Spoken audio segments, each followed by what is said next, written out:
দেখুন, প্রথম কথা হচ্ছে আইন তো এক্সপেকটেশনের উপর চলে না, আইন তথ্য প্রমাণের উপর চলে। এবং আপনারা সবাই জানেন যে আরজিকর কাণ্ড প্রায় 4-5 দিন কলকাতা পুলিশের হাতে ছিল, এবং আজকে বর্তমান সিপিও এটা উল্লেখ করেছেন তার আলোচনায় যে আরজিকরে কি হয়েছিল আপনারা জানেন। আমাকেই নির্দেশ করে বলেছিলেন, স্যার তো ভালো মতো জানেন।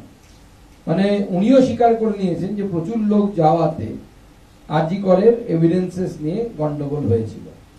এভিডেন্সেস যদি না থাকে বা নষ্ট হয়ে যায়, তাহলে on the basis of what any investigation agency will do, what kind of investigation they will do on the basis of what, যদি এভিডেন্সেসই না থাকে স্বাভাবিকভাবে সেক্ষেত্রে আমাদের তো এক্সপেকটেশন যে ক্যাপিটাল প্যানিশমেন্ট হোক। প্রত্যেকটি ধর্ষণের মতো গর্হিত অপরাধের একটি সাজা, সেটা হচ্ছে ক্যাপিটাল পানিশমেন্ট।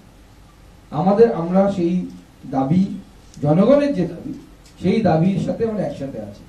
কিন্তু বিষয়টি হচ্ছে আপনাদেরকে বুঝতে হবে, যেহেতু পুলিশ, কলকাতা পুলিশের তৎকালীন কমিশনার বিনীত গোয়েল সাহেব তখন তিনি দায়িত্বে ছিলেন, এবং বিনীত গোয়েল সাহেবের রেকর্ড আছে যে কোন একটি ইনভেস্টিগেশন, যখন তিনি সিআইডির প্রমুখ ছিলেন সেই সময় কামদুনিতে যে রেপ কাণ্ড হয়েছিল, যে রেপ কাণ্ডে যারা ডেথ সেন্টেন্স এবং যাবজ্জীবন পেয়েছিল, উচ্চ আদালতে গিয়ে due to the lack of evidence সবাই ছাড়া পেয়ে যায়।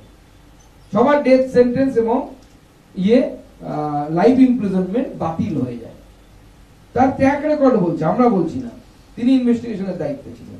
স্বাভাবিকভাবে যদি আমার বিশ্বাস, যদি প্রথম থেকে ডে 1 থেকে এই কেস অর্থাৎ আরজিকর কেস যদি সিবিআই পেত, তাহলে আমরা এর ফল অন্যরকম দেখতে পেতাম। পশ্চিমবঙ্গের প্রত্যেকটি ক্ষেত্রে এই ধরনের উদাহরণ আছে। সে নোবেল চুরি থেকে শুরু করে, তখন আমাদের সরকার ছিল না, সিবিআই তদন্ত করেছে। কিন্তু দেখা যাচ্ছে যে কেসগুলো শুরু থেকে সিবিআই তদন্ত করেছে তার ফল একরকম, আর যে কেসগুলো প্রথমে কলকাতা পুলিশ বা পশ্চিমবঙ্গ পুলিশ তদন্ত করেছে তারপরে সিবিআই এর হাতে গেছে, তার কিন্তু ফল বা আউটকাম একদম ভিন্ন। দেখুন, পুলিশ ইনভেস্টিগেশন ঠিকঠাক করবে কি করবে না সেটা ফিউচার করবে, কিন্তু এই মুহূর্তে যে তথ্য প্রমাণ বলছে পুলিশের বাঁচার কোনো বা বাইপাস করার কোনো জায়গা নেই। কারণ হচ্ছে ভিডিও রেকর্ডিং আছে, ভিডিও ক্লিপ আছে কি ঘটনা ঘটেছে। এবার এটাকে তো আপনি মিথ্যে প্রমাণ করতে পারবেন না, বা এটাকে আপনি আজ যদি মমতা বন্দ্যোপাধ্যায়ের সময় পিসি সরকারের পর উনি সব থেকে বড় ম্যাজিশিয়ান ভারতবর্ষে, এর থেকে বড় ম্যাজিশিয়ান তো নেই। দুদিন পর উনি বলতে পারেন, 2 মাস পর উনি বলতে পারেন যে ভিডিও নেই, ভিডিও ছিলই না। না, সেক্ষেত্রে আমাদের দেখুন, আমাদের বক্তব্য হচ্ছে আমরা ভিকটিম ফ্যামিলির সাথে আছি। ভিকটিম ফ্যামিলি যা তদন্ত চাইবে, যাতে তারা স্যাটিসফাই হবে, আমরা তাতে সাপোর্ট করব। দেখুন, জেপি নাড্ডা সাহেবকে এই রিপোর্ট আমাদের কমিটি তৈরি করবে, তো স্বাভাবিকভাবে সেই কমিটি বলতে পারবে আপনাদেরকে সেই রিপোর্টে কি থাকবে, পুরো ডেসক্রিপশন, বা তারা যেহেতু দেখেছে যেভাবে ওনারা বললেন যে একজন হিস্ট্রি শিটার তাকে আপনি কলেজে ঢোকাচ্ছেন, তার মানে কি? আপনি পেট্রোল রেখে দিয়েছেন, তার পাশে আগুন জ্বালাতে যাচ্ছেন ইচ্ছে করে, জানে সে এই কাজটা করে, এই ধরনের অপরাধ প্রবণ তার মানসিকতা, তাকে আপনি এমন জায়গায় পৌঁছে দিচ্ছেন যেখানে আমাদের সাসেপ্টিবিলিটি আছে, অর্থাৎ আমাদের মায়েরা, আমাদের ঘরের মেয়েরা যেখানে পড়তে যাচ্ছে, অথচ তার রেকর্ড আছে যে সে এই ধরনের আচরণ করে। এবং এটা মাননীয় জেপি নাড্ডাজির সামনে এনারা রিপোর্ট দেবেন, এবং সেই রিপোর্ট গোটা দেশের জানা দরকার। গোটা দেশের জানা দরকার যে কিভাবে পশ্চিমবঙ্গে একজন মহিলা মুখ্যমন্ত্রী হয়ে, আমি চাইলে আপনার সামনে লিস্ট করতে পারি 2025 সালে কতগুলো রেপ হয়েছে। এবং আমি বলছি, আজকে আমি সিপিকে বলেছি, আজকে আমি সিপিকে বিশেষ একটা পয়েন্ট বলেছি যে আপনার আন্ডারে, উনি বলছেন আমার আন্ডারে তো গোটা রাজ্য না, মানে আপনার আন্ডারে কলকাতার কলেজগুলো আছে। আপনি মূল সমস্যায় ঢুকুন। কোথায় সমস্যা?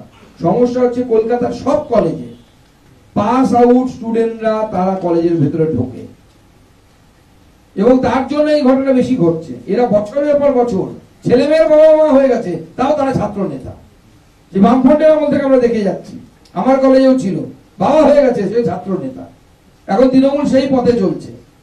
এই ছাত্র নেতা, তথাকথিত ছাত্র নেতাদেরকে আগে এই ছাত্র অবস্থা থেকে পার্মানেন্টলি বের করতে হবে, ক্যাম্পাসে ঢোকা বন্ধ করতে হবে। এই ছাত্র নেতাদের, সকল ছাত্র নেতাদের, প্রত্যেকটি কলেজে এই ধরনের ঘটনা ঘটছে।